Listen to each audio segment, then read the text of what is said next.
Well, the Dabur Group has released a statement calling the list unfortunate. According to the company, the account was opened when Pradip Burman was an NRI and was legally allowed to open an account overseas. The company said it was unfortunate that every person having an account overseas was being painted with the same brush. Another person named in the list, Pankaj Lodhia, has also denied that he had any black money stashed abroad. I don't have any Swiss account. So I don't have actually right now. जब आप मुझे बोल रहे तब मुझे ये सब पता चल रहा है कि I don't have any Swiss account. Whatever the prosecution, we will just reply. और हमारा ऐसा कुछ है नहीं, जो भी है हमने बुक्स में जो है वो सब दिखा दिया है और जो भी है हमने ऑलरेडी डिक्लेयर कर दिया है. My colleague Ashish Maharshi is joining me live from the national capital. Ashish, the government discloses 3 names in that affidavit with the Supreme Court. 2 of those 3 people have come out and issued a denial and a clarification saying that they have no illegal account and no black money stashed abroad.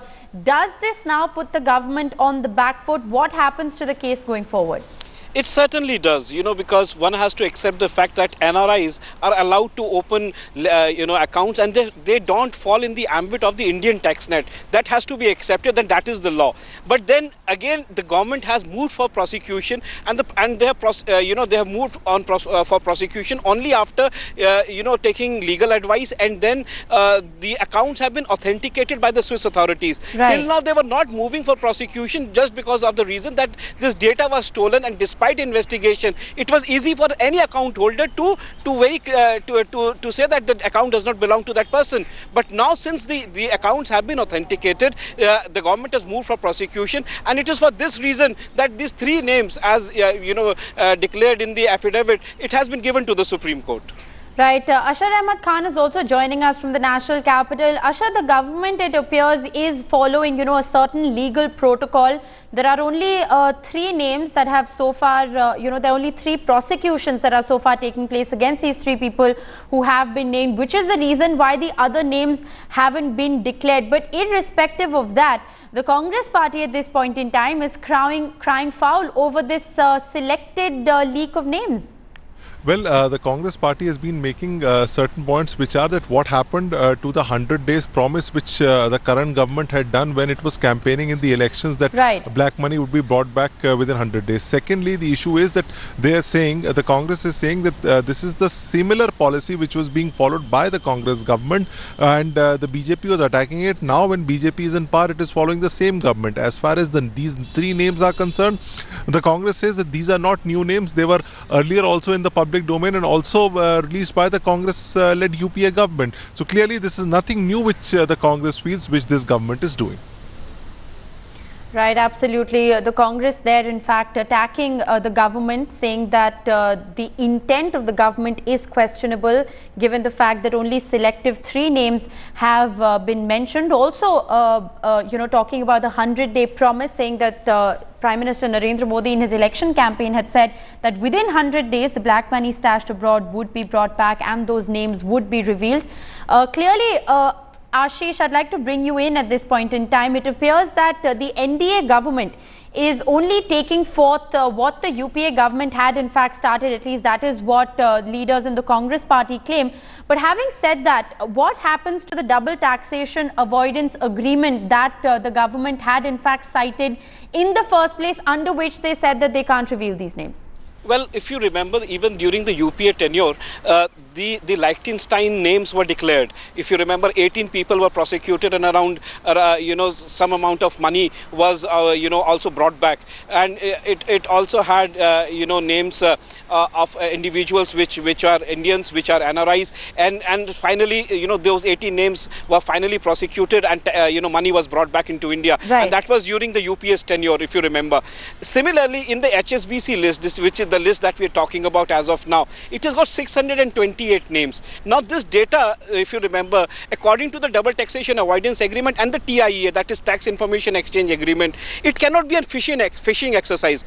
And even if the stolen data cannot be accepted by the third party, the country where you are trying to investigate. Right. Here here is, Rishika, the Swiss authorities have authenticated this data of the 628 names. Out of that, 1/3 are NRIs. That is what has been accepted by the Finance Ministry and the Revenue Department. I have spoken to the senior officials of Revenue Department. They said out of 628 names, around 1/3 are NRIs, and thus no prosecution or no investigation can take place. But as far as 2/3 names goes, there are at different levels of investigation. Some have moved for prosecution, and these 3 names have actually reached the level of prosecution. But then there is a denial, and the government is on the back foot, because if Pradip Burman says that he is an NRI and he can legitimately open an account abroad, then it is the duty of the government to prove that this is black money. Absolutely.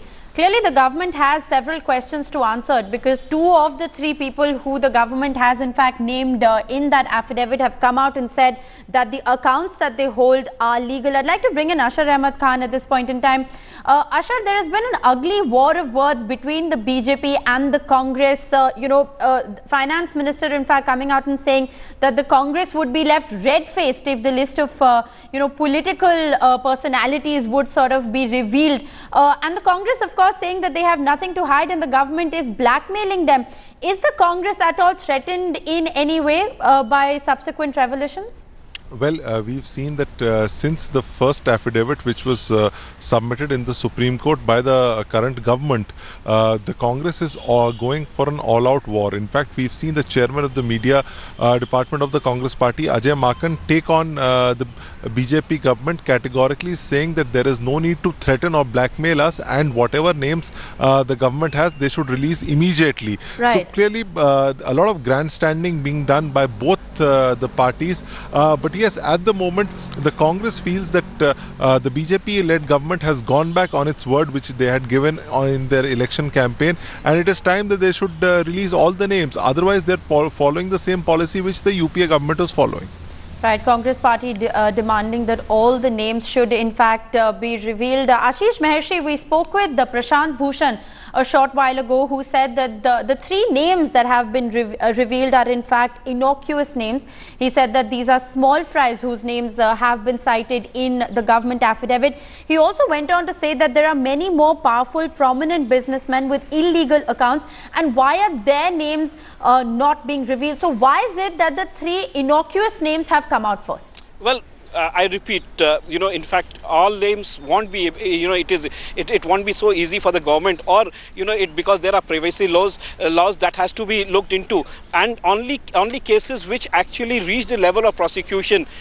This is according to the DTA and TIEA, that these these names can actually be brought to the in public domain. So it's only the names which have actually reached the level of prosecution, those names can actually be revealed, and obviously that cannot also be revealed in media. They can only go to the court, and through the court, it comes into public domain.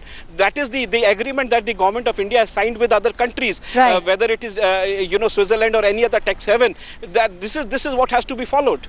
All right, I'd like to bring in Jaskirat Singh Bawa joining us live from the national capital. Jaskirat, going by the bilateral tax treaties that India has signed, only those names can be revealed. Only those 3 names have been revealed, people against whom the prosecution has already taken place. How long before, more names are in fact revealed? How long before, more names are in fact brought out into the public domain? Of course, we are given to understand that names can only be brought out once prosecution is initiated.